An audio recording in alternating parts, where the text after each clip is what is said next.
Hi, hello, welcome, and let's talk romantasy.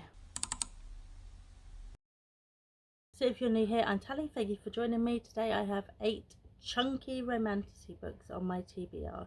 So we're cutting this off at 450 pages as the smallest. And yeah, let's just dive into it. I know, it's too hot, isn't it? It's far too hot, isn't it? Why don't you find somewhere cool to lay down? Lay down under the desk, it might be nice and cool over there, darling. Yeah, go lay down under the desk, I bet. Now, I don't know a great deal about these books, but the first book we have is King of Ravens by Claire Sager. This is 470 pages, I believe.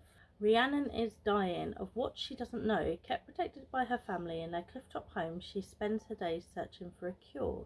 Her world is torn apart when an unseelie king of the dead arrives and gives her a simple choice: descend to the underworld to be his bride, or he'll take her family instead. Trapped in a twisted bargain, Rhiannon is thrust into a world of withered gods, scheming courtiers, and ancient magic. But she refuses to be a pawn in a game she never agreed to play. Her new husband is powerful, cold, and infuriating, and she is determined to hate him. This sounds fun. This is the start of a series. It's been blurbed by Carissa Broadbent. That's exciting. Have you read this? Let me know if you have. I'm really enjoying the cover, like the mixture of different art styles. I like that. Next is the Book of Sin by H.M. Wolf. I have this as an e-copy, so I really need to pick this up. Says the paperback comes in at 472 pages. So if you believe in the gods, pray now, their protection ends here. At Azrae's Academy for Orphans, Hyacinth stands at a crossroads, torn between the safety of the only home she has ever known and leaving it all behind for a chance at a new life for freedom. But when a mysterious messenger appears, whispering rumours of a god among Fae, everything Hyacinth thought she knew about the realms comes crashing down. Thrust into a deadly game of power and greed, Hyacinth discovers dormant magic within her that may hold the key to survival or mark her for death. With her friends beside her, Hyacinth must navigate through murderous realms of vicious creatures, lethal betrayals, and prophecies of old. This is actually not the only time that H.M. Wolf is going to appear on this list, but I am long overdue picking this book up. It's been out a couple of years now. The next one is on my TBR, but it will be a reread. Basically, I want to continue with the series, but so much time has passed that I feel like I need to reread the first one to continue with the series. So I read it in April of 2024. That's quite a bit of time. I've read a lot of books since then, so I'd like to reread this before I continue. And that's the Book of Azrael by Amber V. Nicole. So this is 489 pages. So World Ender meets Ender of Worlds. 1,000 years ago, Diana gave up her life in the deserts of Iria, maybe, to save her dying sister. She called upon anyone who would listen, not expecting a monster far worse than any nightmare to answer. Now she has what now she does what Caden asks, even if that means securing an ancient relic from the very creatures that hunt her. And then we have a king thought long dead and long forgotten. In the old world, his name is Samkiel. In this new world, it is Liam. But one title remains true throughout time. He is the World Ender, a myth to his enemies, a saviour and a king to those loyal to him. After the gods' war, he locked himself away, hiding from the world. He denied his crown and responsibilities, leaving the very ones who needed him most to deal with the fallout of the death of their home world.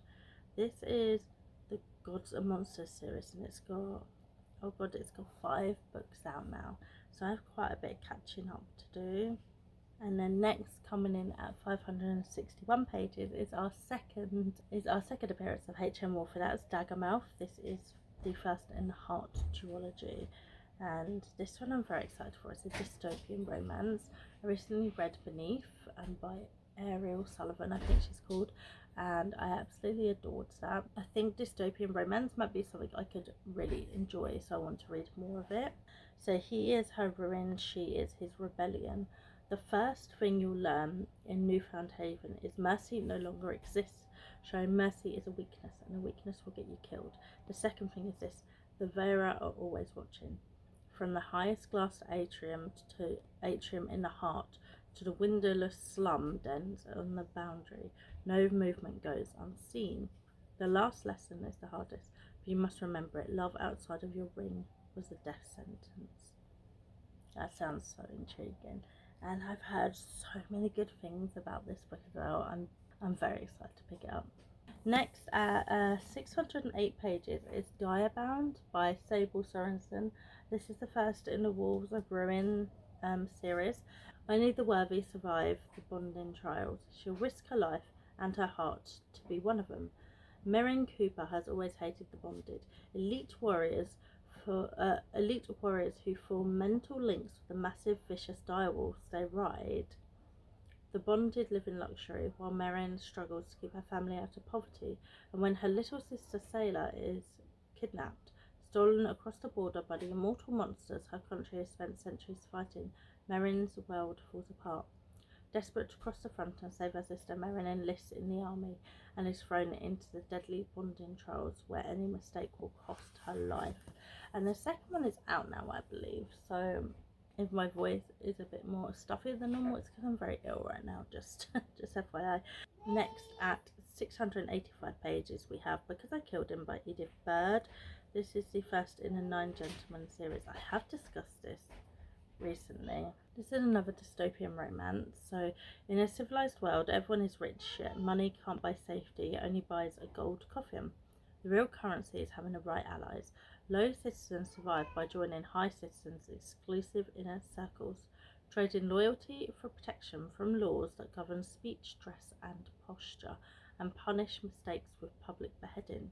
Low citizen Loredana Wardsten already knows the cost of breaking the rules. Once a rising fencing prodigy, she lost the right to carry weapons after killing a high citizen in a brutal locker room attack.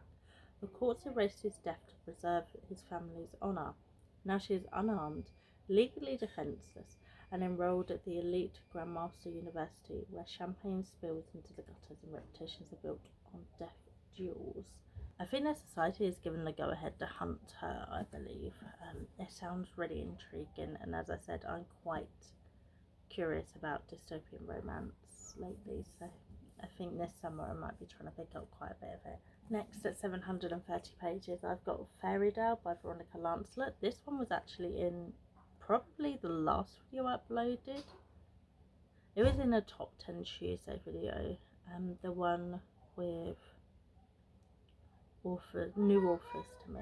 It might have been the one just before this video. Yeah, I am so excited to read this, but I keep getting put off because I'm nervous about the size of it, which, as we've discussed, is ridiculous. But this is set in 1955 when Miss Darcy O'Sullivan, an orphaned English teacher from Boston, receives a letter that a biological father passed away. She is surprised to find herself included in his will. There is only one condition: she must travel to Fairytale to attend his funeral.